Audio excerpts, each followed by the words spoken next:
Good afternoon everyone, welcome back to my channel. When learning the art of filmmaking, we often consider the smallest unit of a film to be the shot.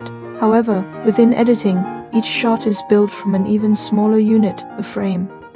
With continuous advancements in technology, the question of what frame rate should be used in filmmaking has become a widely debated topic.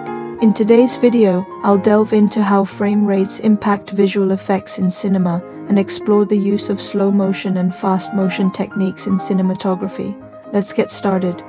To begin discussing this topic, we first need to clarify the concept of a frame. The term originates from the film era, referring to a single image within a reel of film. The most common frame rate in cinema, 24 frames per second, originally meant that 24 individual frames of film were projected to the audience every second. When the same frame rate is used during shooting, the effect, influenced by the principle of persistence of vision, allows the audience to perceive the film as flowing naturally, resembling real life.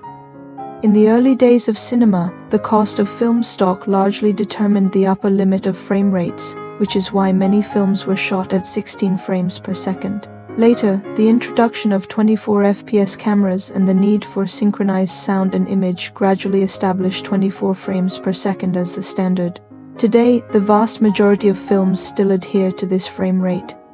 However, with advancements in camera technology, filmmakers have long been exploring the potential of high frame rates.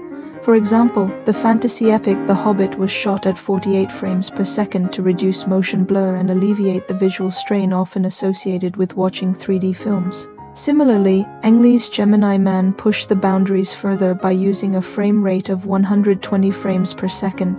That said, high frame rate films pose significant challenges for theaters, requiring specialized equipment to deliver the intended experience. As a result, true high frame rate screenings are limited to a small number of venues and often come with a higher ticket price. It's important to note that in filmmaking, playback frame rate and recording frame rate are two entirely different concepts. When the recording frame rate and playback frame rate differ in the final presentation, two distinct visual techniques emerge: undercranking and overcranking. For example, when a video is recorded at 48 frames per second but intentionally played back at the standard 24 frames per second, the footage appears in slow motion. This is why the technique is often referred to as slow motion or overcranking. Conversely, when the frame rate is reversed, recording at a lower frame rate and playing back at a higher frame rate, it creates fast motion, commonly known as undercranking. This technique can visually evoke a vintage feel reminiscent of old films, create a sense of urgency as seen in Chungking Express, convey anticipation as in Slumdog Millionaire, or heighten emotions like shock or dizziness. It can even add comedic elements to a scene.